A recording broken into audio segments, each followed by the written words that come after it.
नमस्कार दोस्तों, मैं श्री जितेंद्र चौधरी महाविद्यालय ललितपुर से डॉक्टर एसपी सिंह आज आप लोगों को बीए प्रथम सेमेस्टर की कक्षा में कबीर दास द्वारा रचित साखी के अंतर्गत गुरुदेव को अंग दोहों की व्याख्या करूंगा।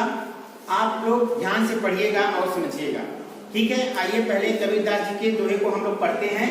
ठीक। माया दीपक नर पतंग भ्रम भ्रम विवेक पढ़न, कहे कबीर गुरु ज्ञान है एक आद उबरन, संसार रूपी भव सागर। ठीक है ना, शब्दार्थ देख लेते हैं। माया रूपी दीपक, माया रूपी दीपक, ठीक है। कीड़े मकोड़े भ्रम भ्रम विवेक पढ़न, भ्रम का शिकार हो जाते हैं अर्थात जल जाते हैं। ठीक। कहे कबीर गुरु ज्ञान है एक आद उबरन, कबीर दास जी कहते हैं कि सच्चे गुरु के माध्यम से, सच्चा गुरु ही के माध्यम से ही इस भव सागर से पार पाया जा सकता है। ठीक। इतना ये तो संक्षिप्त व्याख्या होती है। आइए हम विस्तृत व्याख्या करते हैं। यहाँ संदर्भ पूर्वक ही रहेगा, जैसे मैं कल अपनी कक्षा में बताया था। ठीक। अब प्रसंग क्या लिखोगे? कबीर दास, क्योंकि गुरुदेव का अंग है तो प्रसंग क्या लेगा? हमेशा कबीर दास जी गुरुदेव की महिमा का वर्णन कर रहे हैं, सच्चे गुरु की महिमा का वर्णन कर रहे हैं। इतना ध्यान दो, अगर गुरुदेव का अंग दोनों की व्याख्या आ गया तो प्रसंग में यही लिखना है गुरुदेव की महिमा का वर्णन कर रहे हैं या गुणगान कर रहे हैं। ठीक। अगर विरह का अंग आ गया तो कबीर दास की जीवात्मा रूपी आत्मा, ठीक, परमात्मा रूपी प्रियतम से मिलने के लिए क्या है? विरह में जल रही है, तप रही है। ठीक। आइए व्याख्या करते हैं। कबीर दास जी कहते हैं माया दीपक, माया रूपी जो दीपक है कि भांति नर पतंगे की भांति, जो मनुष्य है, जैसे उदाहरण देते हैं कि जैसे दीपक के जलने पर कीड़े मकोड़े इकट्ठा हो जाते हैं और भ्रमवश जलकर अपने आप को समर्पित कर देते हैं, उसी प्रकार इस संसार में, इस भवसागर में मनुष्य भी है। वो समझ नहीं पाता और अपने आप क्या होता है, अपने आप भ्रम में घूमता रहता है, भ्रम का शिकार हो जाता है। ठीक। और ईश्वर की स्तुति करना, ईश्वर की भक्ति करना भूल जाता है। ठीक। आगे चलते हैं। नर पतंगे की भांति भ्रम का शिकार बनकर माया जाल, माया रूपी जल, माया रूपी अग्नि में जलकर भस्म हो जाते हैं। ठीक। और स्वयं को समाप्त करने के लिए आतुर रहता है, ये नहीं सुनते हैं। इसी प्रकार सच्चा भक्त होता है, जब ईश्वर से सच्ची भक्ति हो जाती है तो अपने आप को समर्पित कर देता, न्योछावर कर देता। ये नहीं सोचता कि हमारा जीवन नष्ट हो जाएगा, क्योंकि उसे तो मोक्ष की प्राप्ति की लालसा रहती है। ठीक है। आगे चलते हैं। और गुरु के ज्ञान के आधार पर कहते हैं, और गुरु के ज्ञान के आधार पर कोई एक ही आधार, मतलब जिसको माध्यम मिल जाता है, सच्चा गुरु का माध्यम मिल जाता है, सच्चे गुरु का ज्ञान मिल जाता है, उनमें से बहुत कम व्यक्ति ही ईश्वर की भक्ति कर पाते हैं। एक आधे ही व्यक्ति ईश्वर की भक्ति कर पाते हैं। ठीक। भाव यह है कि गुरु की शिक्षाओं पर चलने वाला व्यक्ति ही माया को, संसार रूपी माया को समझ सकता है। ठीक। संसार रूपी माया को समझ सकता है, क्योंकि कहा गया है हमारे शास्त्रों में, बिना गुरु के ज्ञान संभव नहीं है। ठीक। आगे चलते हैं। अन्यथा वह भ्रम से ग्रसित होकर स्वयं को समाप्त करने में लगा रहता है। ठीक। कौन? मनुष्य। ठीक है ना। माया की इस अग्नि से कोई बिरला ही बच पाता है। और जो माया है, ये माया से केवल सच्चे साधक और जिसको सच्चे गुरु का मार्ग, पथ प्रदर्शक मिल जाता है, वही इस माया से बच पाता है। अर्थात ईश्वर में समाहित हो जाता है तो माया प्रभावित नहीं करती है। ठीक। अब आगे चलिए। माया की इस अग्नि से कोई बिरला ही बच पाता है जो अपने सच्चे गुरु की शरण में आता है, सच्चे गुरु के द्वारा ज्ञान प्राप्त करता है। ठीक। यहाँ विशेष काव्यगत सौंदर्य के अंतर्गत आप क्या लिखोगे? काव्यगत सौंदर्य मैंने कल बताया था, भाषा रस कौन सा है? भक्ति की बात कर रहे हैं तो शांत रस। ठीक। रस छंद कौन सा है? दोहा। ठीक। और भाषा पंचमेल खिचड़ी या सतुकड़ी भाषा। और विशेष में क्या लिखोगे? पॉइंट, या इस दोहे में कबीर दास जी ने गुरु की महिमा का वर्णन किया है। ठीक। और शब्द शक्ति कौन सी है? शब्द शक्ति कौन सी है? लक्षणा। लक्षणा शब्द शक्ति का प्रयोग किया है। और गुण कौन सा है? माधुर्य और प्रसाद। क्योंकि वीर रस की कविता नहीं है ये, क्योंकि भक्ति की बात कही है तो भक्ति परक रचनाओं में हमेशा माधुर्य और प्रसाद गुण होता है। ठीक है ना? इतनी चीजें आपको लिखना है। ठीक, अब आते हैं दूसरे दोहे पे। बांसुरी सुख न रैन सुख ना सुख सुखने मान, कबीर बिछुड़िया राम सुख ना सुख धूप न छाम। ठीक है ना?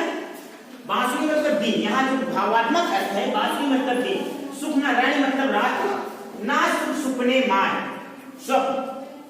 क्योंकि जो मनुष्य होता है वो क्या करते हैं, अधिकतर रात्रि में ही स्वप्न देखता है। दिन में बहुत कम लोगों के स्वप्न आते हैं, है ना? अधिकतर जो स्वप्न आते हैं रात्रि में ही आते हैं। कहे कबीर बिछुड़िया मतलब बिछुड़ जाना, राम सुख मतलब ईश्वर की भक्ति से अलग हो जाना, ना सुख धूप न छाया। इसकी व्याख्या देखते हैं। इसमें आप प्रसंग क्या लिखोगे? इसमें वियोगी, इसमें कबीर दास जी ने अपने जीवात्मा की वियोग दशा का, अपनी जीवात्मा रूपी विरहणी की वियोग दशा का चित्रण किया है। ठीक, आगे चलते हैं अब व्याख्या पे। कबीर दास जी कहते हैं कि जो लोग राम से विमुख होते हैं, ईश्वर की भक्ति से विमुख होते हैं, हट जाते हैं, ठीक, उन्हें न तो दिन में सुख मिलता है, न रात्रि में ही क्या, न रात्रि में ही छाया, न संतोष मिलता है। ठीक, न चैन मिलता है। चैन मतलब संतोष। ठीक है ना?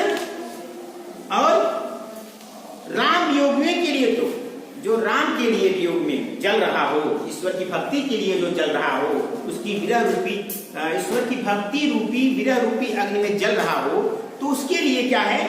उसके लिए तो स्वप्न में भी सुख नहीं है। ठीक, स्वप्न में भी सुख नहीं है।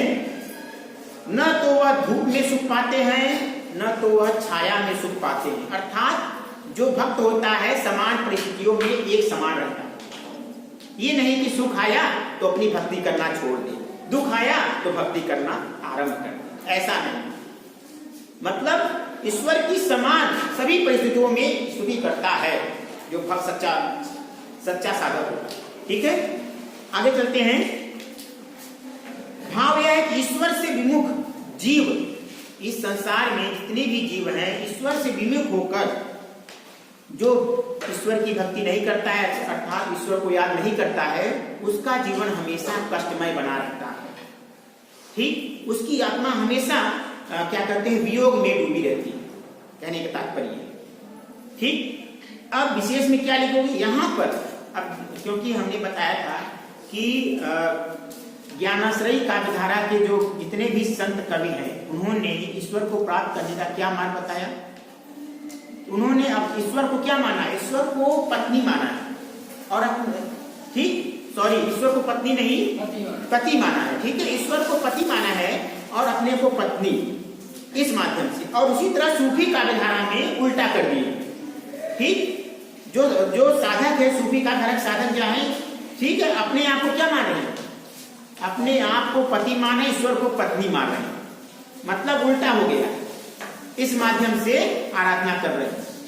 यहाँ पर कबीरदास जी क्या कह रहे हैं कि कबीरदास की जीवात्मा रूपी प्रियतमा, परमात्मा रूपी प्रियतम से मिलने के लिए व्याकुल है, और उसके वियोग की जो विरहणी की दशा नहीं होती है, जो नायिका की दशा होती है, वही जीवात्मा की दशा हो रही है। कबीर के जीवात्मा की दशा होती है, किससे? परम ब्रह्म से मिलने की। हमने बताया था आपको विरह की 10 दशाएं होती हैं। जब किसी के वियोग में या भक्त ईश्वर के वियोग में दुखी होता है तो 10 दशाओं से गुजरता है, या नायक नायिका के वियोग में दुखी होता है तो 10 दशाओं से गुजरता है। ठीक है ना? अब आते हैं अगला दोहे पे। आई न सको तुझ पे, सकूं न तुझ पे बुलाए, जियरा यूं ही लेओगे, विरह तपाए तपाए।